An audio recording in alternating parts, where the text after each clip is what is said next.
नमस्ते। आज हम होम्योपैथी की दुनिया में एक काफ़ी दिलचस्प दवा पर बात करने वाले हैं, बराइटा कार्बोनेका यानी बेरियम कार्बोनेट। हमारे पास इसके बारे में जानकारी का स्रोत है एक लेख, बराइटा कार्बोनेका संविधान और लक्षण। तो आज का हमारा इरादा है इस लेख को थोड़ा गहराई से देखना, समझना कि बराइटा कार्बोनेका क्या है, किन लोगों के लिए है, किन स्थितियों में काम आ सकती है, इसके मुख्य लक्षण क्या है, जैसा कि इस स्रोत में बताया गया है उस पर फोकस रहेगा। और एक खास बात जो शुरू में ही ध्यान खींचती है वो है इसका जिक्र बचपन और बुढ़ापे की परेशानियों के संदर्भ में। लेख में कुछ संकेत तो हैं, जैसे विकास में रुकावट मतलब बौनापन, याददाश्त की दिक्कतें, और ये भी कि ठंड बिल्कुल बर्दाश्त नहीं होती। तो ये कुछ मोटी मोटी बातें हैं जिन पर आज हम विस्तार से बात करेंगे। बिल्कुल। और स्रोत ये भी इशारा करता है कि ये दवा उन लोगों के लिए ज्यादा फिट बैठ सकती है जिनमें सॉरिक या ट्यूबरकुलर प्रवृत्ति पाई जाती है। अब ये शब्द थोड़े क्या कहते हैं, तकनीकी लग सकते हैं, लेकिन होम्योपैथी के संदर्भ में स्रोत के हिसाब से सॉरिक मतलब एक तरह की गहरी, शायद विरासत में मिली टेंडेंसी, जो व्यक्ति को कुछ खास तरह की पुरानी बीमारियों जैसे त्वचा या खुजली वाली दिक्कतों के प्रति ज्यादा सेंसिटिव बनाती है। और ट्यूबरकुलर प्रवृत्ति वो अक्सर रेस्पिरेटरी सिस्टम की कमजोरी या ग्रंथियों मतलब ग्लैंड्स की समस्याओं से जुड़ी मानी जाती है। अच्छा, तो ये सिर्फ ऊपर ऊपर के लक्षणों की बात नहीं है, बल्कि व्यक्ति की एक गहरी बनावट या कह सकते हैं प्रवृत्ति की ओर इशारा है। और लेख कहता है कि बराइटा कार्बोनेका जीवन के दो सिरों यानी बचपन और बुढ़ापा, इनकी तकलीफों के लिए खास तौर पर है। ये तो अपने आप में काफी फोकस्ड अप्रोच लगता है। बचपन में भी स्रोत कहता है खासकर पहला और दूसरा बचपन। और एक आम समस्या जो बताई गई है वो है आसानी से टॉन्सिलाइटिस हो जाना। लेख में शब्द है क्विंजी, मतलब जरा सी ठंड लगी और गला सूज गया, मवाद बनने की नौबत आ गई। स्रोत इसकी तुलना भी करता है हेपरसल्फ्यूरस और सोरेनम से। लगता है गले की तकलीफें इसमें काफी अहम हैं। हाँ बिल्कुल। और हेपरसल्फ्यूरस भी जानी जाती है गले में बहुत ज्यादा दर्द, सूजन, मवाद बनने के लिए, खासकर जब छूने से या ठंडी हवा से तकलीफ बढ़े। सोरेनम का जिक्र भी महत्वपूर्ण है। वो अक्सर तब दी जाती है जब दूसरी दवाएं शायद काम ना कर रही हों और मरीज को ठंड बहुत ज्यादा लगती हो। तो बराइटा कार्बोनेका के साथ ये तुलनाएं हमें इसके एक्शन का दायरा समझने में मदद करती हैं, मतलब गंभीर बार बार होने वाले गले के इन्फेक्शन, खासकर ठंड लगने पर।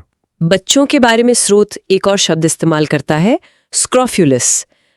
ये शब्द आजकल ज्यादा सुनने में नहीं आता। इसका क्या मतलब है इस कॉन्टेक्स्ट में? हाँ, ये एक पुराना टर्म है। आमतौर पर उन बच्चों के लिए इस्तेमाल होता था जिनमें ग्लैंड्स, खासकर गर्दन की ग्रंथियों में सूजन रहती थी और जिनमें कह सकते हैं टीबी जैसी बीमारियों की प्रवृत्ति मानी जाती थी। स्रोत के अनुसार बराइटा कार्बोनेका वाले बच्चे शारीरिक और मानसिक दोनों ही तरह से कमजोर हो सकते हैं। उनका विकास ठीक से नहीं होता, वो बौने रह जाते हैं। लेख में एक दिलचस्प तुलना भी है कैलकेरिया कार्बोनेका से। वो दवा उन बच्चों के लिए है जो मोटे ताजे होते हैं, शायद जल्दी बढ़ते हैं, जबकि बराइटा कार्बोनेका वो धीमे या रुके हुए विकास वाले बच्चों के लिए है। तो ये सिर्फ शारीरिक कद की बात नहीं हुई, बल्कि विकास में एक तरह की रुकावट का संकेत है, फिजिकली भी और मेंटली भी। और क्या लक्षण बताए गए हैं इन बच्चों में? स्रोत बताता है कि इनमें आंखों की सूजन हो सकती है, जिसे स्क्रोफिलिस ऑफ्थेल्मिया कहा गया है।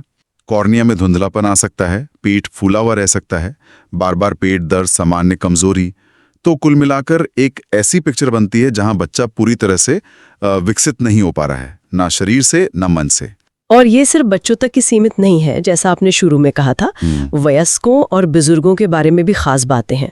स्रोत बौनी, हिस्टीरिया से ग्रस्त महिलाओं और ऐसी अविवाहित स्त्रियों का जिक्र करता है जिनमें मासिक धर्म कम होता है। और एक खास लक्षण जो बार बार आ रहा है वो है शरीर में गर्मी की कमी। उन्हें हमेशा ठंड लगती रहती है, जैसे उनका अंदरूनी थर्मोस्टेट ही गड़बड़ हो। बिल्कुल। और ये ठंड लगने की ऊपर प्रवृत्ति है वो सिर्फ एहसास नहीं है, बल्कि उनकी पूरी सेहत पर असर डालती है। इसके अलावा स्रोत बूढ़े कमजोर लोगों का भी जिक्र करता है। कैचिटिक शब्द इस्तेमाल हुआ है। ये शारीरिक क्षय और कुपोषण जैसी स्थिति को दिखाता है, खासकर मोटे या गठिया मतलब गाउट से पीड़ित बुजुर्गों के लिए भी इसे उपयुक्त बताया है। यहाँ स्रोत इसकी तुलना फ्लूरिकम एसिडम से करता है, वो भी हड्डियों और ग्लैंड पर असर करने वाली दवा है। बुजुर्ग पुरुषों की कोई खास समस्याएं भी मेंशन है? हाँ, लेख में प्रोस्टेट ग्रंथि या अंडकोश के बढ़ने या सख्त होने का उल्लेख है, हाइपरट्रोफी या इंड्यूरेशन जिसे कहते हैं। साथ ही उनमें मानसिक और शारीरिक कमजोरी पाई जा सकती है। स्रोत ये भी कहता है कि ऐसे बूढ़े लोगों में एपोप्लेक्टिक टेंडेंसी हो सकती है, मतलब स्ट्रोक या लकवे का खतरा। ये दवा उन पुराने शराबियों की शिकायतों के लिए भी इंडिकेटेड है और ऐसे बूढ़े लोगों के सिरदर्द के लिए जिनका व्यवहार थोड़ा बचकाना सा हो गया हो। तो ये सब मिलकर दिखाता है कि ये दवा उम्र बढ़ने के साथ आने वाली कई तरह की गिरावटों को एड्रेस करती है, जैसा स्रोत बताता है। चलिए अब थोड़ा मानसिक लक्षणों पर आते हैं। यहाँ कुछ वाकई ध्यान खींचने वाली बातें हैं। याददाश्त की कमी, इसे एक मुख्य लक्षण बताया गया है। भूलने की आदत, ध्यान न दे पाना। स्रोत में एक लाइन है जो काफी सीरियस लगती है। बच्चे को सिखाया नहीं जा सकता क्योंकि वो याद नहीं रख सकता, जड़ बुद्धि का खतरा। हाँ, ये लाइन इस दवा के मानसिक पहलू की गंभीरता को दिखाती है। ये सिर्फ रोजमर्रा की भूलने की आदत नहीं है, बल्कि सीखने और जानकारी को बनाए रखने की क्षमता में एक गहरी कमी का संकेत है। स्रोत के हिसाब से यह दवा उन स्थितियों में सोचने लायक है जहां कॉग्निटिव डेवलपमेंट या तो धीमा है या उम्र के साथ कम हो रहा है। ये उस रुके हुए विकास वाली थीम से जुड़ता है जिसका जिक्र हमने फिजिकल लक्षणों में किया था। ये दिखाता है कि बेराइटा कार्बोनिका का असर सिर्फ शरीर तक नहीं, मन पर भी गहरा हो सकता है। तो ये मानसिक और शारीरिक कमजोरी साथ साथ चल सकती है। अब कुछ खास शारीरिक संकेतों पर आते हैं जो पूरे शरीर को प्रभावित करते हैं। स्रोत ग्लैंड्स की समस्याओं का जिक्र करता है, खासकर गर्दन और जांग के जोड़ की ग्रंथियों में सूजन और सख्ती, यहाँ तक कि उनमें मवाद पड़ने की शुरुआत का भी उल्लेख है। क्या ये उसी स्क्रोफुलस प्रवृत्ति से जुड़ा है? बहुत संभव है, हाँ। स्क्रोफुलस प्रवृत्ति का एक मुख्य लक्षण ही ग्रंथियों की सूजना और उनका ठीक से काम न करना माना जाता था। तो ग्रंथियों का सूजना, सख्त होना या उनमें इन्फेक्शन होना, ये सब उसी पैटर्न का हिस्सा लगता है जिसे स्रोत बेराइटा कार्बोनिका के तहत बता रहा है। और एक लक्षण है जो काफी अनोखा लगता है, पैरों से बदबूदार पसीना आना, साथ ही पैर की उंगलियों और तलवों में दर्द, एड़ियों में दर्द।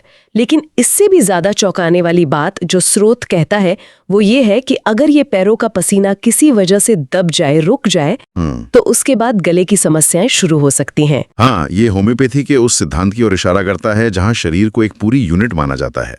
स्रोत के अनुसार एक जगह के लक्षण को अगर दबाया जाए तो वो किसी दूसरी, शायद बिल्कुल अलग लगने वाली जगह पर निकल सकता है। यहाँ पैरों के पसीने, जो कि उत्सर्जन का एक रूप है, उसके दबने और गले में जहां इन्फेक्शन की संभावना है, समस्या होने का कनेक्शन बताया गया है। स्रोत इसकी तुलना ग्रेफाइट्स, सोरेनम, सेनिकोला और सिलिशिया जैसी दवाओं से करता है। उनमें भी त्वचा के लक्षणों या स्रावों के दबने के बाद दूसरी तकलीफें होने का जिक्र मिलता है। ये वाकई एक दिलचस्प कनेक्शन है। और ठंड के प्रति अत्यधिक संवेदनशीलता, इसका जिक्र फिर से आता है एक महत्वपूर्ण सामान्य लक्षण के तौर पर। बिल्कुल, स्रोत इसे एक प्रमुख लक्षण मानता है और इसकी तुलना कैल्केरिया कार्बोनिका, काली कार्बोनिकम और सोरेनम से करता है। ये सभी दवाएं उन लोगों के लिए जानी जाती हैं जिन्हें ठंड बहुत ज्यादा लगती है। ये उस संवैधानिक डिटेल से पूरी तरह मेल खाता है जिसकी हमने पहले बात की थी कि व्यक्ति को हमेशा ठंड लगती है, शरीर में गर्मी की कमी होती है। ये दिखाता है कि व्यक्ति बाहरी तापमान के बदलाव के प्रति कितना सेंसिटिव है। अब अगर हम शरीर की कुछ खास प्रणालियों पर इसके असर को देखें, गले के बारे में एक और बहुत स्पेसिफिक लक्षण बताया गया है, लिक्विड चीजों के अलावा कुछ भी सॉलिड निगलने में दिक्कत। स्रोत इसकी तुलना बैप्टीसिया और सिलिशिया से करता है। ये दोनों दवाएं भी निगलने में कठिनाई के लिए जानी जाती हैं, लेकिन बैप्टीसिया में अक्सर गले में बहुत दर्द और सड़न जैसी हालत होती है, जबकि सिलिशिया में इन्फेक्शन धीरे धीरे बढ़ता है। तो ये लक्षण टॉन्सिलाइटिस की प्रवृत्ति के साथ मिलकर गले के समस्याओं में बेराइटा कार्बोनिका की भूमिका को और साफ करता है।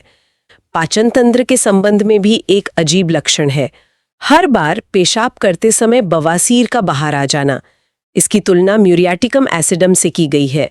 ये फिर से शरीर के अलग अलग फंक्शंस के बीच एक अनएक्सपेक्टेड कनेक्शन दिखाता है, जहां पेशाब करने की क्रिया का असर गुदा क्षेत्र पर पड़ रहा है। हाँ, ये छोटे छोटे अनोखे लक्षण अक्सर होम्योपैथी में सही दवा चुनने में बहुत मददगार होते हैं, जैसा कि स्रोत इशारा कर रहा है। ये दिखाते हैं कि कैसे शरीर के अलग अलग हिस्से एक दूसरे से जुड़े हो सकते हैं। श्वसन प्रणाली के बारे में भी जिक्र है। सोरिक बच्चों में पुरानी खांसी, बढ़े हुए टॉन्सिल या लंबा तालमूल का होना, ये फिर से गले और रेस्पिरेटरी सिस्टम की सेंसिटिविटी की ओर इशारा करते हैं। और यहाँ फिर से ठंड का असर दिखता है। थोड़ी सी भी ठंड लगने के बाद हालत बिगड़ जाना। स्रोत इसकी तुलना एल्यूमिना से करता है, जो सूखी खांसी और ठंड से बढ़ने वाली तकलीफों के लिए जानी जाती है। हाँ, ये ठंड के प्रति सेंसिटिविटी वाला जो सामान्य लक्षण है वो बार बार अलग अलग सिस्टम्स में दिख रहा है, जो इसे इस दवा का एक सेंट्रल थीम बनाता है लगता है। तो हमने बहुत सारे लक्षणों और स्थितियों की बात की। अब ये जानना भी जरूरी है कि ये लक्षण किन परिस्थितियों में घटते या बढ़ते हैं। होम्योपैथी में इसे मोडालिटीज कहते हैं, है ना। स्रोत बताता है कि लक्षण कब बिगड़ते हैं, यानी एग्रीवेशन। एक तो अपनी बीमारी के बारे में सोचने पर, ये थोड़ा अजीब है। स्रोत इसकी तुलना ऑक्सैलिकम एसिडम से करता है, जिसमें भी ऐसा ही होता है। हाँ, ये मन और शरीर के कनेक्शन को दिखाता है। सिर्फ बीमारी के बारे में सोचने से ही लक्षणों का बढ़ जाना ये दिखाता है कि व्यक्ति मानसिक रूप से कितना संवेदनशील है। दूसरी बढ़ाने वाली परिस्थितियां हैं दर्द वाले हिस्से की तरफ लेटने पर, भोजन करने के बाद और प्रभावित हिस्सों को धोने पर। ये खास ट्रिगर्स हैं जो रोगी महसूस कर सकता है, और ये जानकारी स्रोत के अनुसार दवा चुनने में अहम भूमिका निभाती है। अब आते हैं दवाओं के आपसी संबंधों पर, रिलेशंस जिसे कहते हैं। ये भी होम्योपैथी का एक जरूरी पहलू है। स्रोत क्या कहता है इस बारे में? स्रोत बताता है कि ब्राइटा कार्बोनिका अक्सर कुछ अन्य गहरी असर करने वाली दवाओं जैसे सोरिनम, सल्फर और ट्यूबरक्युलिनम इनसे पहले या बाद में उपयोगी हो सकती है। ये एक तरह की सीक्वेंशियल ट्रीटमेंट की ओर इशारा करता है, जहां एक दवा दूसरी के लिए रास्ता बना सकती है या उसके काम को पूरा कर सकती है। क्या कोई खास क्रम भी बताया गया है, कोई स्पेसिफिक सीक्वेंस? हाँ, एक उदाहरण दिया गया है। बार बार होने वाले टॉन्सिलाइटिस मतलब क्विंसी की जो टेंडेंसी है उसको जड़ से खत्म करने के लिए स्रोत सुझाता है कि ब्राइटा कार्बोनिका देने के बाद सोरिनम देने से मदद मिल सकती है। ये दिखाता है कि होम्योपैथिक इलाज का मकसद सिर्फ उस वक्त के लक्षणों को दबाना नहीं, बल्कि उस अंदरूनी प्रवृत्ति को ठीक करना है जो बीमारी का कारण बन रही है। स्रोत कुछ ऐसी दवाओं का भी जिक्र करता है जिनके लक्षण ब्राइटा कार्बोनिका से मिलते जुलते हैं, सिमिलर रेमेडीज, जैसे एल्यूमिना, कैलकेरिया आयोडाटा, डलकमारा, फ्लोरिकम एसिडम, आयोडीनम और सिलीशिया। इनका क्या महत्व है? ये जानकारी डिफरेंशियल डायग्नोसिस में मदद करती है। मतलब जब कई दवाओं के लक्षण एक जैसे लग रहे हों तो इन तुलनाओं के आधार पर यह तय किया जा सकता है कि पेशेंट के लिए सबसे सही दवा कौन सी है। हर दवा की अपनी कुछ बारीकियां होती हैं, है ना, और ये तुलनाएं उन्हीं बारीकियों को समझने में मदद करती हैं। और क्या कोई ऐसी दवा है जिसके साथ ब्राइटा कार्बोनिका का इस्तेमाल नहीं करना चाहिए, कोई इनकम्पैटिबिलिटी? हाँ, स्रोत एक महत्वपूर्ण असंगति मतलब इनकम्पैटिबल का जिक्र करता है। स्क्रोफ्यूलस रोगों में कैलकेरिया कार्बोनिका के बाद ब्राइटा कार्बोनिका का प्रयोग नहीं करना चाहिए। हालांकि स्रोत इसका कारण डिटेल में नहीं बताता, पर यह जानकारी प्रैक्टिशनर के लिए जरूरी है ताकि दवाओं के गलत कॉम्बिनेशन से बचा जा सके। ये सब दिखाता है कि होम्योपैथी में सिर्फ एक दवा के लक्षणों को जानना ही काफी नहीं है, बल्कि ये भी समझना जरूरी है कि वो दूसरी दवाओं के साथ कैसे इंटरेक्ट करती है, जैसा कि स्रोत में बताया गया है। तो चलिए हमने जो चर्चा की उसे थोड़ा समेटते हैं। इस स्रोत के आधार पर हमने देखा कि ब्राइटा कार्बोनिका का गहरा संबंध विकास के चरणों, खासकर बचपन और बुढ़ापे से है। ये उन लोगों से जुड़ी है जिनमें विकास धीमा है या रुका हुआ है, चाहे वो शारीरिक बौनापन हो या स्क्रोफलेस प्रवृत्ति। मानसिक स्तर पर याददाश्त की कमजोरी और सीखने में कठिनाई इसके मुख्य लक्षण हैं। शारीरिक रूप से ग्रंथियों की समस्याएं, ठंड के प्रति बहुत ज्यादा सेंसिटिविटी, बार बार होने वाली गले की तकलीफें और वो अजीब सा कनेक्शन पैरों के पसीने के दबने से गले की समस्याएं होना, ये सब महत्वपूर्ण संकेत हैं। हमने ये भी देखा कि कुछ खास स्थितियों में जैसे बीमारी के बारे में सोचने पर या ठंड लगने पर लक्षण बिगड़ जाते हैं। बिल्कुल, ये सब मिलकर एक खास तरह की व्यक्ति की तस्वीर पेश करता है जो शारीरिक और मानसिक दोनों लेवल पर सेंसिटिव है, जिसका विकास या तो धीमा है या उम्र के साथ कमजोर हो रहा है और जिसे ठंड बहुत लगती है। इस पूरी चर्चा के बाद एक सवाल मन में आता है जो शायद इस स्रोत में जो पूरा नजरिया दिया गया है उस पर सोचने को मजबूर करता है। वो ये कि स्रोत के ढांचे के भीतर कैसे पैरों के पसीने जैसा एक विशिष्ट शारीरिक लक्षण जो शरीर के निचले हिस्से से संबंधित है, वो गले की समस्याओं जैसी बिल्कुल अलग लगने वाली स्थिति से जुड़ सकता है, वो भी तब जब पसीना दब जाए। ये हमें उस दृष्टिकोण पर विचार करने के लिए प्रेरित करता है जिसे स्रोत प्रस्तुत कर रहा है कि शरीर एक जुड़ी हुई प्रणाली है।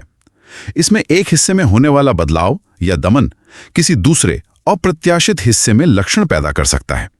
ये हमें शरीर के अलग अलग सिस्टम्स के बीच उन गहरे और शायद अनदेखे कनेक्शंस के बारे में सोचने पर मजबूर करता है, जिनका वर्णन इस होम्योपैथिक लेख में किया गया है। वाकई ये सोचने वाली बात है। उम्मीद है बेराइटा कार्बोनिका के इन पहलुओं को इस स्रोत के माध्यम से समझना जानकारीपूर्ण रहा होगा। हमारे साथ इस विश्लेषण में शामिल होने